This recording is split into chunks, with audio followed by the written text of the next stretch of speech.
국민일보가 2월 6일부터 17일까지 만 19세 이상 개신교인 900명과 목회자 100명을 대상으로 해서 설문조사를 했습니다. 한국 교회의 상황이 어떤가, 제대로 건강하게 가고 있는가, 아니면 문제가 있는가,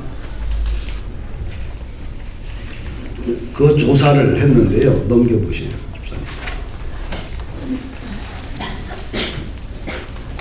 가장 큰 문제는 한국교회가 세속화가 되었대요. 그리고 물질주의, 물신주의라고. 물질주의인데 물질을 신처럼 숭배하는 그런 한국교회가 그렇게 많이 병들었다. 세속화와 물질주의. 두 번째로 가장 높은 점수를 받은 것이 뭐냐면 목회자의 자질 부족과 사리사욕을 채우고 이기심이 너무 많다. 과거의 목회자들은 자신을 전부 다 드렸는데 요즘 목회자들은 너무 따진다는 거죠. 너무 많이 챙긴다는 거예요. 욕심을 너무 많이 부린다. 다 그러냐? 내가 보니까 그런 건 아니고 일부 대형 교회들에서 비춰지는 모습들 때문에 한국교회 전체의 목회자들의 그런 문제들이 사람 성도들에게는 더 크게 비춰지는 게 아니겠는가. 또 양적 팽창에만 치우친다. 외형에만. 그래서 또 지나치게 자기 교회 중심적이다. 교회는 공교회거든요. 내 교회가 아니고 공교회예요. 하나님의 교회 하나거든요. 그런데 일반 회사처럼 사업장처럼 지나치게 자기 교회 중심적이라는 거죠. 이기적이라는 거죠. 그래서 교회와 교회 사이가 단절되고 성도와 성도 사이가 완전히 단절되고 교회가 다르면 원수가 돼버려요. 공교의 의식이 전혀 없다는 얘기죠. 그 다음에 교파가 너무 많다. 교파가 많은 건 내장 합동축이겠지, 그렇죠? 다른 교단은 거의 다 뭐 그런데 하나밖에 그밖에 없는데 내장 합동해서 뭐 수백 개가 갈라져 있으니까. 그리고 너무 개교주의여서 교회들 사이에 단합도 이루어지지 않는다. 이것이 한국교회의 문제라고 지적을 했습니다.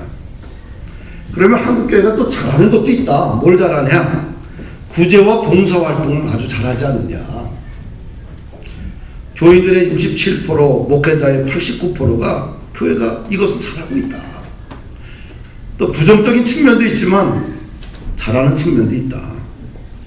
그러면 한국교회가 앞으로 어떻게 가야지만 미래가 있는 교회가 될까? 그 문제에서 기독교적 진리와 신앙을 전파하는 교회가 되어야 된다. 기독교의 진리를 고수해야 되고 신앙을 복음을 전파해야지만 한국교회가 오늘 우리 현실의 문제를 뚫고 일어날 수 있지 않겠느냐. 그러면 우리 한국교회 상황과 500년 전 1517년 10월 31일 500년 전 종교개혁을 했던 마틴 루터가 독일의 베텐베르크 성당에서 95개조 조항을 걸고 종교개혁을 했을 때 그 중세와 오늘 21세기 우리 한국교회와 어떤 차이가 있느냐? 똑같다는 얘기죠. 500년 전에 중세교회가 뭐 이렇다는 거예요. 그리고 오늘날 한국교회도 이래요. 그리고 500년 전에 마틴 루터가 종교개혁을 할 때 베텐베르크 성당에 앞에다가 95개 개혁 조항을 걸었는데 거기 5가지 중요한 종교개혁 핵심 원리가 있어요. 그래서 종교개혁의 5가지 핵심 원리를 함께 좀 우리가 이 시간 공부하면서 은혜를 경험하고자 합니다. 첫째로 오직 성경이라는 거죠. 루터가 내건 종교개혁의 핵심 원리 중에 하나가 뭐냐면 오직 성경이다. 이 성경은 혼돈의 시대를 살아가는 우리들에게 삶의 등불이에요. 그래서 시편 기자는 성경은 등불이다. 말씀 등불이다. 그리고 우리 삶에 표준이 필요해요. 기준점. 목수들이 일을 하는 걸 봤더니 항상 뭐예요? 기준점을 정확하게 잡아요. 기준점이 틀려지게 되면 모든 건물이 모양이 다 틀려져. 가장 중요한 기준점을 잡아가지고 그 다음에 거기에 따라서 모양을 냅니다. 그럼 우리 삶의 기준점, 표준은 뭐냐? 성경이라는 거죠. 성경은 시편 기자가 말하기를 내 모습을 보여주는 거울이고 세상을 바라보는 창문이다. 그래서 그리스도인들의 가치관은 오직 성경에서 출발을 해야 돼요. 그래서 성경의 종교개혁자들은 성경으로 돌아가야 된다. 그 운동부터 시작을 했어요. 당시에 많은 문제가 있었지만 그럼 그 문제를 어떻게 할 거냐? 사회개혁을 할 거냐? 나가서 피켓 들고 싸워야 될 것이냐? 그게 아니라 모든 문제를 성경으로 돌아가자. 거기서부터 종교개혁을 시작을 했던 것입니다.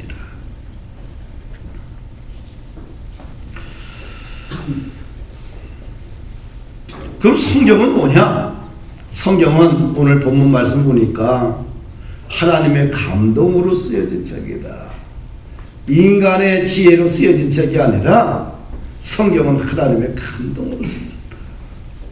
그래서 모든 시대와 문화와 모든 사람들을 다 초월해서 영적인 감동을 주는 거예요. 그래서 종교개혁자들은 하나님의 감동으로 성경이 쓰여졌다는 것을 강조하면서 표를 걸었어요. 표. 종교개혁을 하면서 99개 조항을 이야기했지만 그 표가 뭐냐? 오직 성경으로. 할렐루야. 우리는 지금 인공지능 시대를 살아가고 있지요. 인공지능이 엄청나게 발전하고 있어요. 놀라울 정도입니다. 인공지능이 앞으로 성경의 원문을, 모든 번역본을, 모든 사전을, 모든 주석과 자료들을 충분하게 퍼펙트하게 제공할 것입니다. 그러나 인공지능이 해주지 못할 게 있어요. 하나님의 감동을 주지 못한다는 거예요. 아멘. 아멘. 인공지능 시대에는 우리가 영적으로 황폐해질 수 있는 요소들이 너무 많아요. 보는 것도 많고요, 듣는 것도 많고요, 인간의 지성이 발달하고요, 교육 수준이 높아지면서 인간의 윤리 의식도, 영적 의식도 높아져야 하는데 오히려 지혜는 땅으로 떨어지고 있다는 것이 오늘 현실입니다. 그래서 이런 시대의 교회는 성경을 잘 배우고 잘 가르쳐야 돼요. 그러면 하나님의 감동으로 쓰여진 이 성경에 주는 영적인 은혜는 무엇인가? 바울이 믿음의 아들에게 권면하잖아요. 첫째는 영적인 감동, 하나님의 감동으로 쓰여진 이 성경은 구원에 이르는 지혜를 준다는 거예요. 따라합시다. 구원에 이르는 지혜를 준다. 15절 말씀이 이래요. 어려서부터 성경을 알았나니 성령은 능히 너로 하여금 그리스도 예수 안에 있는 믿음으로 말미암아 구원에 이르는 지혜가 있게 하느니라. 성경을 읽으면 우리를 어디로 인도하느냐? 구원에 이르는 지혜를 준다는 거예요. 죄의 삭은 사망이고 인생의 지옥이고 절망인데 하나님의 감동으로 쓰여진 성경을 읽게 되면 우리를 구원의 지혜로 인도해요.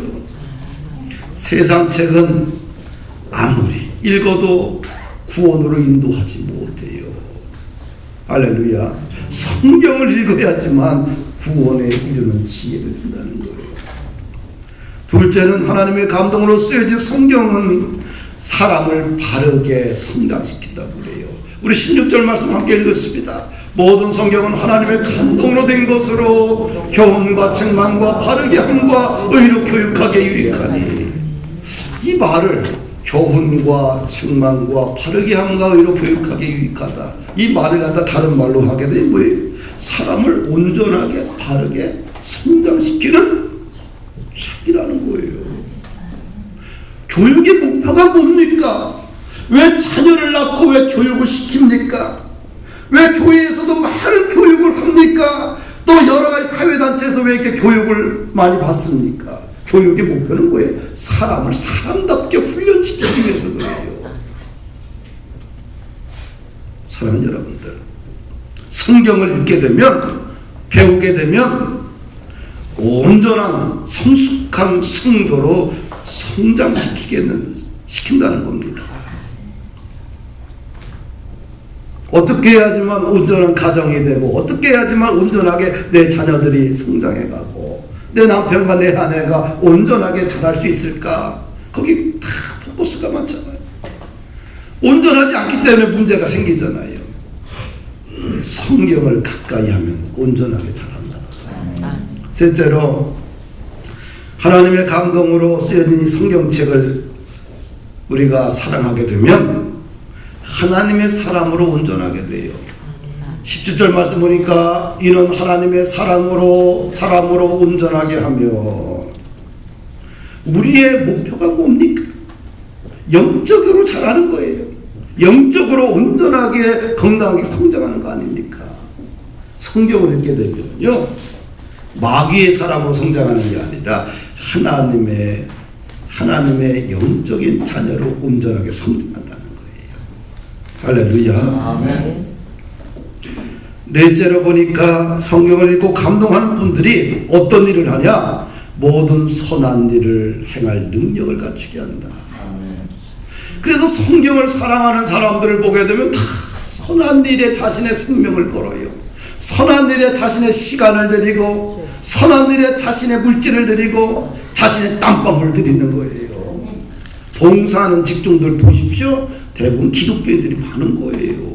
왜? 성경을 읽다 보니까 가슴이 뜨거워지고 마음이 순해지는 거예요. 그럼 다른 사람의 아픔을 보게 되고 긍휼히 보다 보니까 선교사로도 가게 되고요, 일생을 낮은 자리에 살게 되고요. 할렐루야. 아멘. 그래서 이 선한 사람으로 자꾸 살아가게 돼 있어요. 이 땅에는 사마리아인들이 많이 필요하지 않아요. 작년에 학교에 이제 부총장이 된 목사님하고 이제 같이 얘기를 나누게 됐어요. 그러면서 밥을 먹으면서 할 얘기가 있대. 그래서 만나 얘기를 하는데, 자신이 앞으로 3년 남았는데 이런 일을 하고 싶대요. 그래서 한 10가지를 가지고 오셨어요. 근데 내가 딱 보니까 이건 3년짜리 부총장이 할 일이 아니고요, 이거는 중장기 목표예요. 그래서 내가 어떻게 3년짜리 부총장이 중장기 그런 목표를 가지고 오십니까? 그럼 도대체 무슨 문제가 있습니까? 학생들이 최근 몇 년간 신학대학에서 200명 이상이 중도 탈락을 했대요. 그것도 뭐예요? MDB 대학원생, 목사를 하겠다고 신학대학원에 들어온 사람들이요, 중도 탈락. 그럼 이유가 뭐냐? 봤더니 문제를 이야기를 해요. 아이들이 졸업을 해도 교회에 임지가 없다. 우리 성결교단만 해도요, 신대원 졸업해서 30%도 수용을 못해요, 교회가. 교회가 성장이 막 되면 일자리가 많이 되는데 어떻게 돼요? 교회가 점점 축소가 되니까 일자리가 없어지는 거예요. 그 나머지 70%는 갈 자리가 없지요. 그래서 졸업을 해도 미래가 불투명하다. 또 한 가지는 생활비가 어렵다. 먹고 살기가 어렵다. 아르바이트 해도 먹고 살기 어렵다. 아르바이트 하다 보니까 학교 공부도 안 된다. 뭐 이런 문제들이에요. 그러면 지금 이 학생들이 경험하고 있는 이 일과 우리가 과거에 경험했던 일과 비교해 봤을 때 우리는 졸업하면 갈 데가 없었어요. 왜? 그래서 무조건 단독 목회 개척을 해야지만 목사 안수를 받았어요. 그리고 그때는 밥 굶는 사람이 많았어요. 점심시간에 먹을 게 없어서 그냥 기도실에 가서 기도하는 사람들이 많았어요.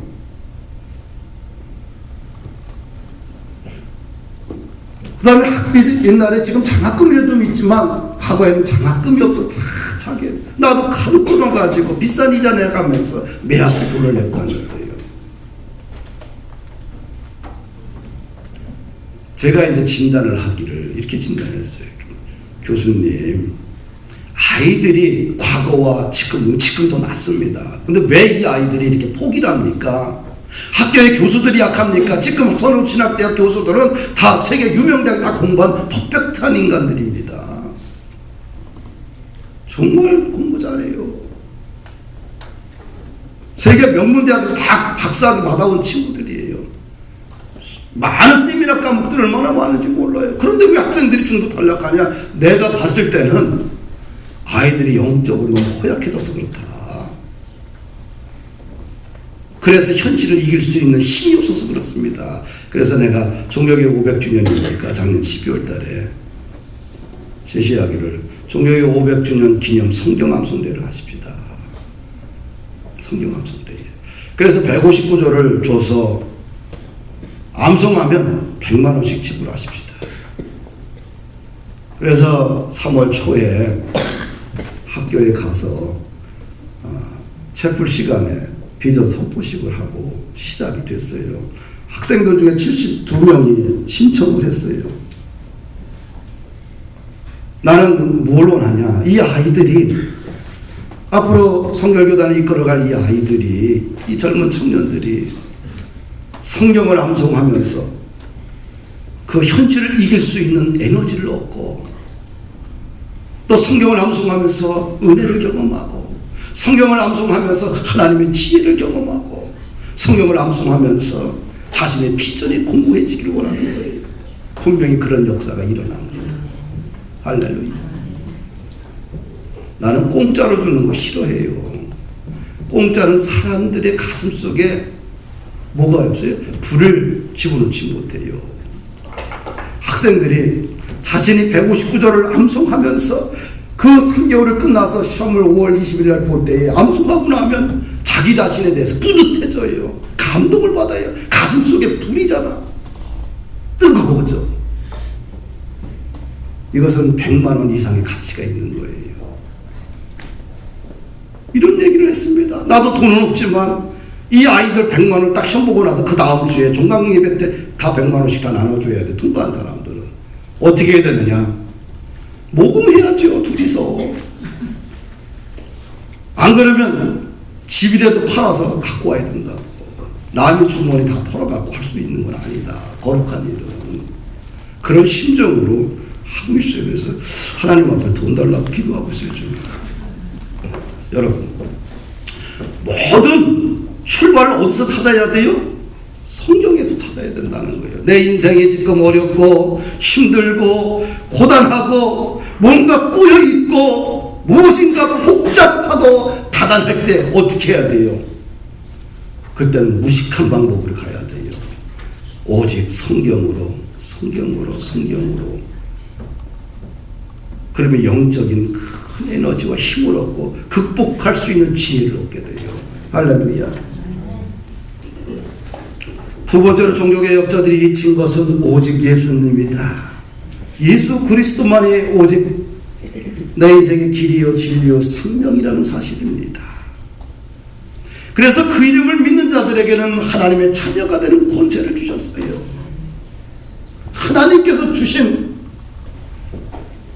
방법인데 그 이름, 오직 예수 그리스도의 이름을 믿는 자들만이 하나님의 자녀가 된다는 거예요. 누가 그렇게 만들었어요? 하나님이 그렇게 만드신 거예요. 하나님 길을 많이 만들어 주시고서 왜 한 길입니까? 하나님이 정하신 원칙이에요. 오직 예수님을 통해서만 우리 인생의 길이 열리게 되고 우리 인생의 진리를 찾게 되고 오직 예수를 통해서만 생명의 역사가 일어난다는 거예요. 아멘. 초대교회 성도들은 어떤 삶을 살았습니까?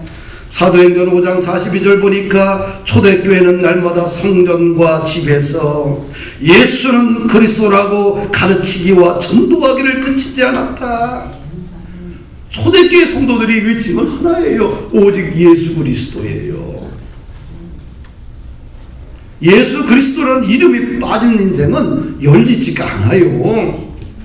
그래서 주 예수 그리스도 이름으로 명하노니 귀신이 떠나가라면 귀신이 떠나가고 앉은 병을 향해서 일어나라면 일어나고 죽은 자에게 주 예수 그리스도 이름으로 명하노니까 죽은 자가 살아나고 뭡니까? 예수 그리스도의 이름이에요. 오직 예수 그리스도의 이름. 여기에 생명 걸어야 됩니다. 바울의 삶은 오직 예수였습니다. 그는 예수 그리스도의 십자가 외에는 결코 자랑하지 않는다라고 고백을 했고요. 자기 몸에 예수의 흔적이 있다고 고백을 했습니다.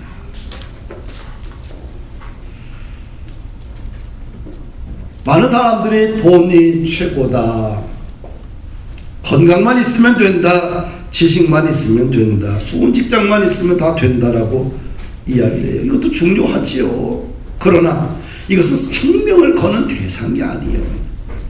우리가 생명을 거는 대상은 오직 예수님밖에 없어요. 하나님께서 부활하신 예수님에게 하늘과 땅의 모든 권세를 다 주셨어요. 할렐루야. 하늘과 땅의 모든 것을 예수님에게 주셨어요. 그래서 예수님의 이름을 부를 때 열리는 거예요. 할렐루야. 그래서 인생이라는 것은 영적인 문제이든 경제적인 문제이든 관계의 문제이든 모든 문제를 열어가는 키, 열쇠가 뭐냐? 오직 예수예요. 할렐루야. 이스라엘의 지도자인 여호수아는 자신의 인생의 마지막 결단을 합니다. 백성들을 맞춰놓고 이제부터 나와 내 집을 온전히 여호와만을 섬기겠노라. 이 말을 신약적인 의미로 이야기하게 되면 오직 나와 내 집은 예수 그리스도만을 섬기겠다는 고백이에요. 할렐루야. 이런 고백 보시잖아요. 어떤 상황과 환경 앞에서 우리 집과 나와 내 집은 온전하게 주 예수 그리스도만을 섬기겠습니다. 이런 결단 한번 하십시오. 이게 종교개혁 시작인 거예요. 세 번째 종교개혁의 핵심 원리 중에 세 번째는 뭐냐? 오직 은혜입니다. 불교는 행위의 종교라고 하면 기독교는 은혜의 종교입니다. 바울은 내가 나된 것은 하나님의 은혜로 된 것이고 내가 모든 사람보다 더 많이 수고했으나 내가 한 것이 아니요 오직 나와 함께 하신 하나님의 은혜라. 은혜. 우리는 하나님의 은혜로 구원받습니다. 하나님의 은혜를 주지 아니하면 우리는 회개해도 안 돼요. 회개해도 내가 하고 싶다고 되는 게 아니야. 하나님께서 은혜를 부어주셔야지만 회개도 되는 거예요. 할렐루야. 하나님께서 나에게 은혜를 부어주셔야지만 내 마음에 덮는 눕듯이 모든 상처가 씻어지는 거예요. 하나님께서 내 마음에 은혜를 부어주셔야지만 현실의 암담한 상황들을 이길 수 있는 힘을 얻어지는 거 아니겠어요?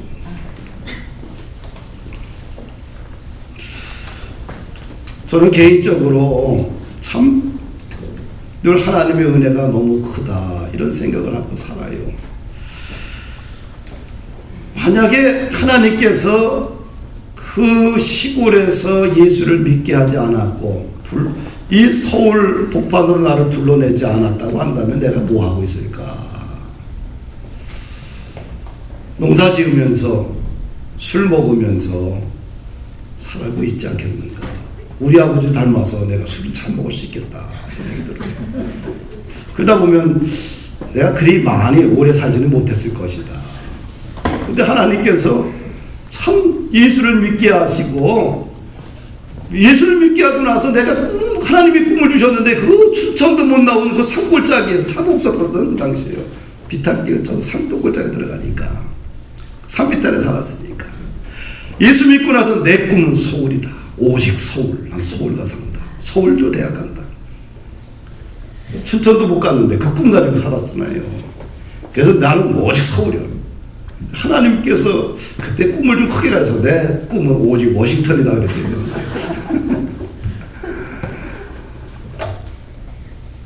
그래서 하나님의 은혜를 주셔서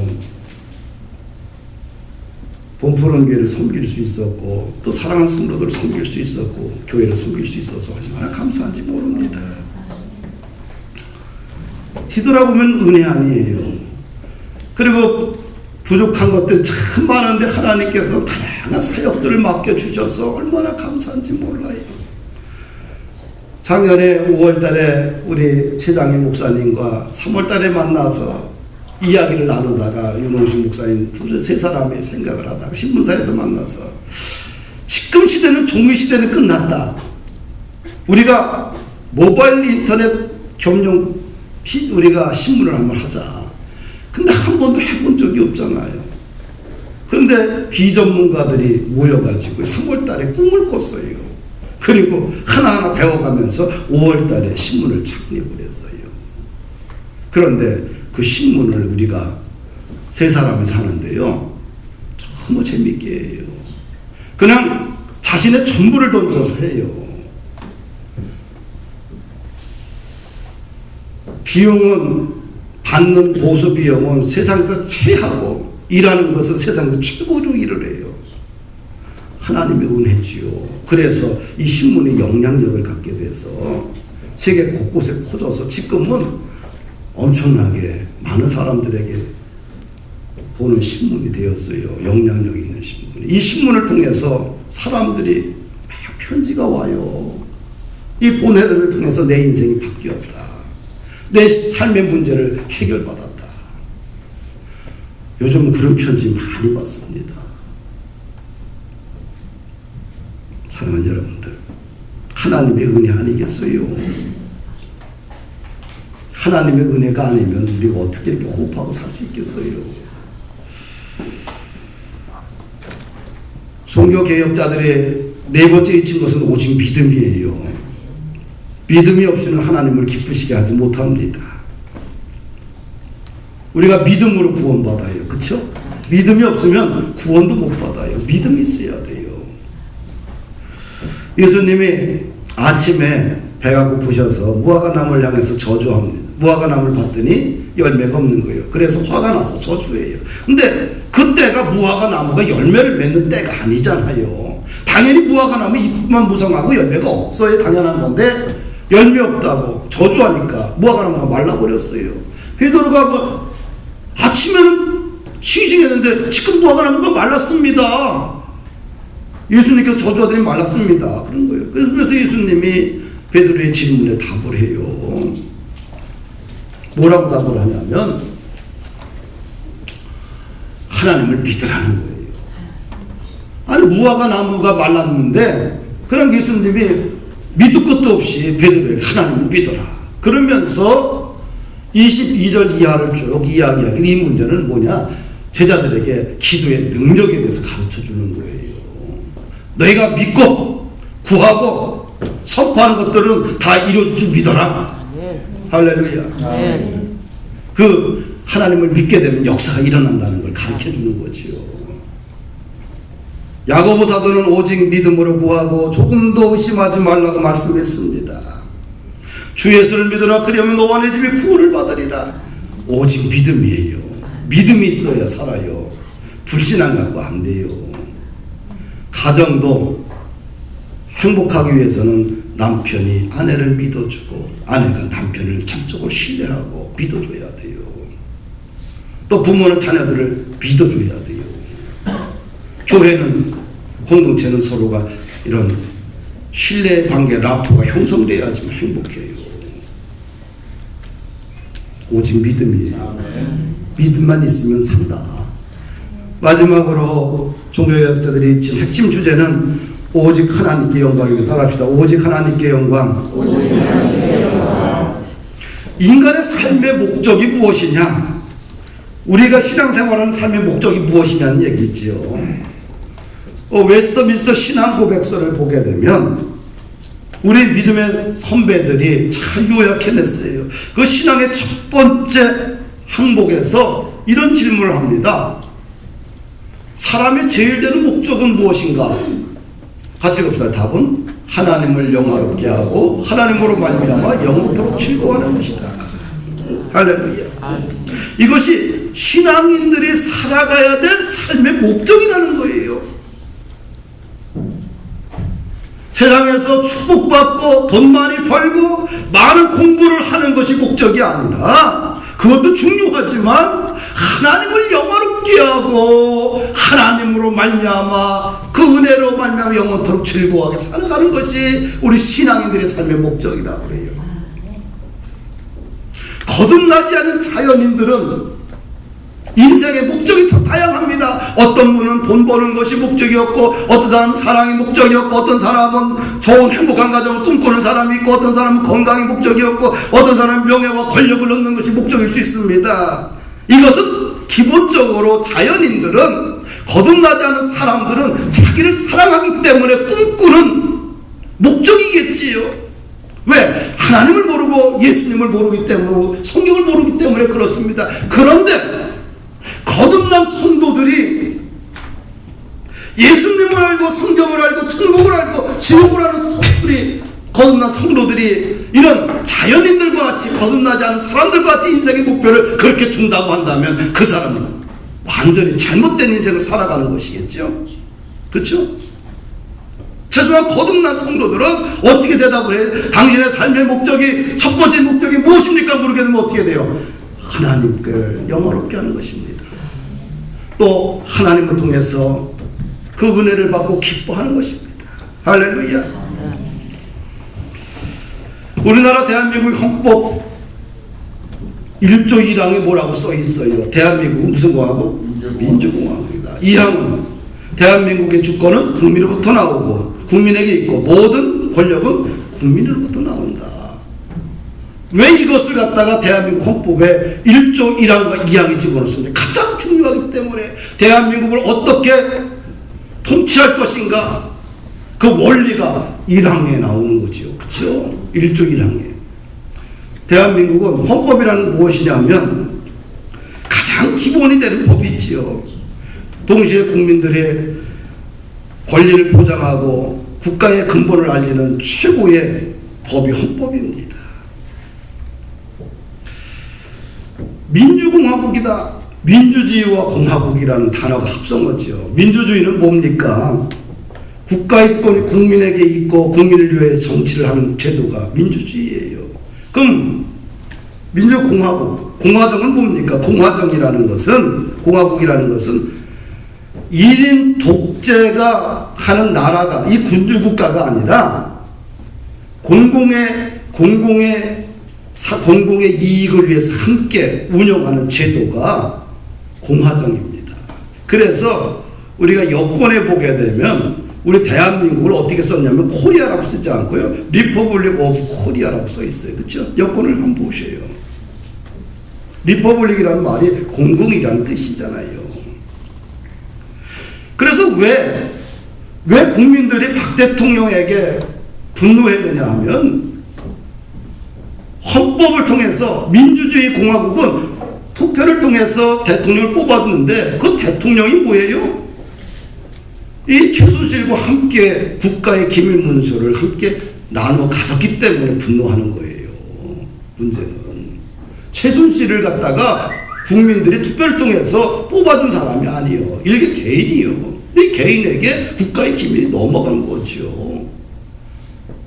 그래서 국민들이 분노하는 거죠. 다른 이유가 아니지요. 그래서 그거로 인하여서 파직되게 된 거죠. 이렇게 헌법이 중요합니다. 그래서 웨스트민스터의 소율이 문답에 보면 첫 번째 이 말을 다루는 거예요. 오직 하나님께 영광, 이 부분을 다루는 거예요. 가장 중요한 인간의 목적이 뭐냐? 하나님께 영광이라는 거죠. 1517년 10월 31일 날 종교개혁이 시작이 됐잖아요. 종교개혁이래요. 종교개혁의 후손들을 갖다가 청교도인들이라고 그래요. 청교도인들 중에서 칼빈 신학을 추종하는 장로교인들이 만든 원리가 뭐냐면 소유리 문답이에요. 근데 소유리 문답이라는 말 앞에 웨스트민스터 소유리 문답이라고 써요. 왜 그러냐면 웨스트민스터 성당 예배당에서 이 요리라는 것은 요리가 아니라 교리예요. 작은 교리와 큰 교리를 만들게 되는데 5년 동안 만들어요. 자그마치 몇 명의 사람이 모여서 만드냐 하면 159명의 성도들이 모여요. 그래서 5년 7개월 동안 1643년 7월부터 시작을 해서 5년 7개월 동안 이 소요리 문답과 대교리 문답을 완성을 해요. 그래서 장로교인들은 이것을 다 배웁니다. 그래서 사람이 제일 된 목적이 뭐냐? 하나님께 영광이라는 거지요. 할렐루야. 우리의 신앙의 목적은 뭐냐? 하나님을 영원롭게 하는 겁니다. 고린도서 10장 31절 보니까 그러니 너희가 먹든지 마시든지 무엇을 하든지 다 하나님의 영광을 위하여 하라. 또 보니까 고린도서 6장 19절과 20절 보니까 너희 몸은 너희 자신의 것이 아니라 값으로 산 것이 되었으니 그런즉 너희 몸으로 하나님께 영광을 돌리라. 하나님께 영광 돌리게 되면 고난도 유익이 되는 것이죠. 사랑하는 여러분들, 말씀을 마칩니다. 종교개혁의 5가지 핵심 원리는 오늘날 우리가 다시 붙들어야 될 주제들입니다. 이 주제들을 우리가 잊어버리지 말고 오직 성경, 오직 예수, 오직 은혜, 오직 믿음, 오직 하나님께 영광, 이 주제를 가슴속에 새기고 우리가 살아가게 되면 우리 삶 속에 아름다운 변화의 물결이 일어나지 않겠느냐.